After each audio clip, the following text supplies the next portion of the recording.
Saya Felicia absen 7. Renhat absen 19. Sherin absen 24. Sekitar. Pada tanggal 1 Desember itu masyarakat di Minahasa itu memperingati Hari Ibu Maria Walanda Maramis, sosok yang dianggap sebagai pemberontak adat, terus pejuang kemajuan dan menginspirasi perempuan di dunia politik dan pendidikan. Nah, menurut Nicholas Garfland itu dalam sebuah buku penerbitannya, yaitu yang ini, pada tahun 1981, Maria itu ditabiskan sebagai salah satu perempuan teladan di Minahasa yang memiliki bakat istimewa untuk menangkap mengenai apapun, juga untuk pengembangan daya pikir, bersifat mudah menampung pengetahuan sehingga lebih sering maju daripada kaum laki-laki. Untuk mengenang jasanya, telah dibangun patung Walanda Maramis yang terletak di Kelurahan Komoluar, Kecamatan Wenang, sekitar 15 menit dari pusat kota Manado, yang dapat ditempuh dengan angkutan darat. Oke, di sini saya akan menjelaskan tentang biografi Maria Walanda. Jadi Maria Josephine Catherine Maramis atau biasa dikenal sebagai Maria Walanda Maramis lahir pada tanggal 1 Desember 1872. Nah, Maria ini lahir di Kema, sebuah desa kecil yang berada di Kabupaten Minahasa Utara, Kecamatan Kema, Provinsi Sulawesi Utara. Orang tuanya bernama Bernardus Maramis dan Sarah Rotin Sulu. Dia adalah anak bungsu dari 3 bersaudara, di mana kakak perempuannya bernama Ante dan laki-laki bernama Andries. Jadi Andries ini adalah ayah dari Alexander Andries Maramis yang terlibat dalam pergolakan kemerdekaan Indonesia dan menjadi menteri dan duta besar dalam pemerintahan Indonesia. Lalu Maria pada berumur 6 tahun, orang tuanya mengalami sakit dan meninggal pada waktu yang singkat. Lalu ada paman Maria, yaitu Mayor Ezau Rotin Sulu, yang waktu itu adalah kepala distrik di Maumbi. Ia membawa Maria dan saudara-saudaranya ke Maumbi dan mengasuh serta membesarkan mereka di sana. Dari kepindahan itu ia juga berteman dengan kaum terpelajar seperti pendeta bernama Jan Ten Hove.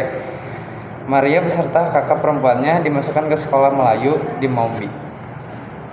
Sekolah itu mengajar ilmu dasar seperti membaca dan menulis serta sedikit ilmu pengetahuan dari sejarah. Ini adalah salah satu pendidikan resmi yang diterima oleh Maramis dan kakak perempuannya, karena perempuan pada saat itu diharapkan untuk menikah dan mengasuh keluarga.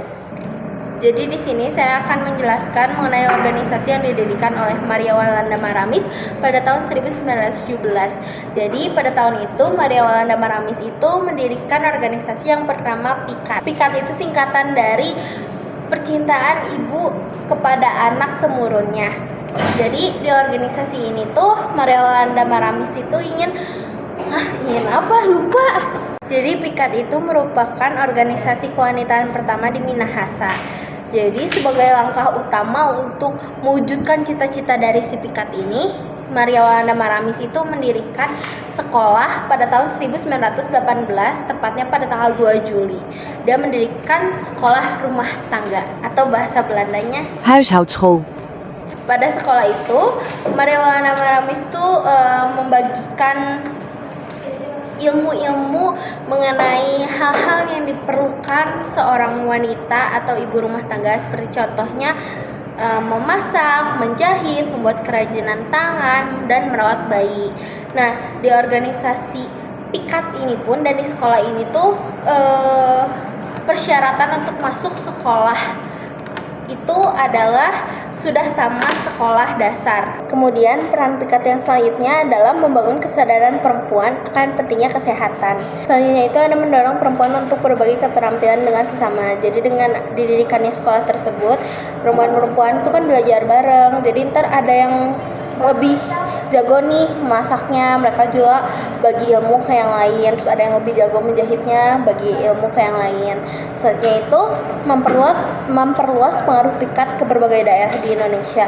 Jadi Maria Walanda Maramis ini menggunakan media massa dengan surat kabar yang dia bisa lakukan pada masa itu untuk membagikan pengaruh pikat tersebut ke berbagai daerah di Indonesia. Dan tujuan pikat adalah yang pertama memperjuangkan hak-hak perempuan, lalu selanjutnya memperjuangkan kesetaraan gender. Jadi dulu itu hak-hak perempuan itu nggak dapat hak pilih.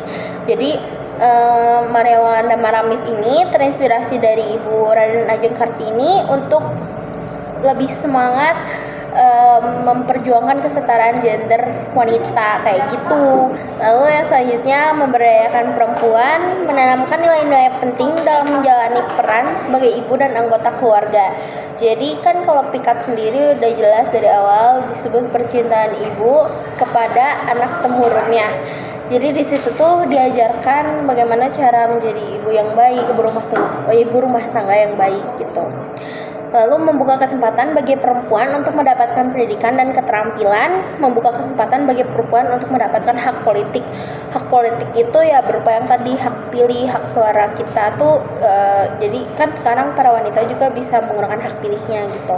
Terus kalau misalnya mendapatkan pendidikan dan keterampilan, kalau dulu kan wanita itu kayak sedikit yang bisa ikut pendidikan. Dengan didirikannya sekolah ini, para wanita itu bisa mengikuti pendidikan walaupun bukan pendidikan formal, mereka bisa mengasah kemampuan mereka sendiri. Setelah saya cari tahu, ternyata organisasi pikat ini masih ada sampai sekarang. Makasih. Oke, jadi selanjutnya saya akan menjelaskan dampak perjuangan Maria Walanda Maramis terhadap Indonesia. Jadi dampak yang pertama itu peningkatan peran perempuan dalam pendidikan. Jadi Maria Walanda Maramis memperjuangkan akses perempuan terhadap pendidikan formal. Terus yang kedua, hak politik bagi perempuan. Ia berkontribusi dalam memperjuangkan hak perempuan untuk terlibat dalam politik dan pemilihan umum.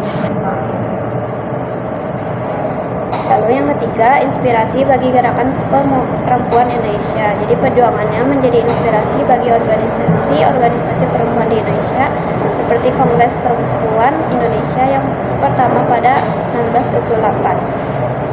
Lalu yang keempat, ada peningkatan kesadaran akan kesetaraan gender. Jadi gagasannya membantu kesadaran bahwa perempuan memiliki peran penting dalam keluarga dan masyarakat. Ia mendorong perempuan untuk berperan aktif dalam berbagai bidang termasuk ekonomi dan sosial.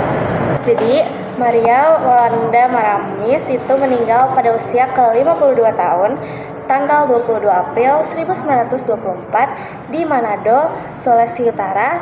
Ia dimakamkan di Maubi, 9 km dari Manado. Maria Walanda Maramis juga meninggal karena sakit. Beliau menderita karena penyakit yang tidak terungkap secara sejarah. Namun yang dijelaskan adalah bahwa kesehatannya itu menurun sebelum kematiannya pada tahun 1924. Nah, terus pada tahun 1969 pemerintah Indonesia menganugerahkan gelar pahlawan pergerakan nasional kepada Maria Walanda Maramis. Terima kasih sudah menyaksikan presentasi dari kelompok kami.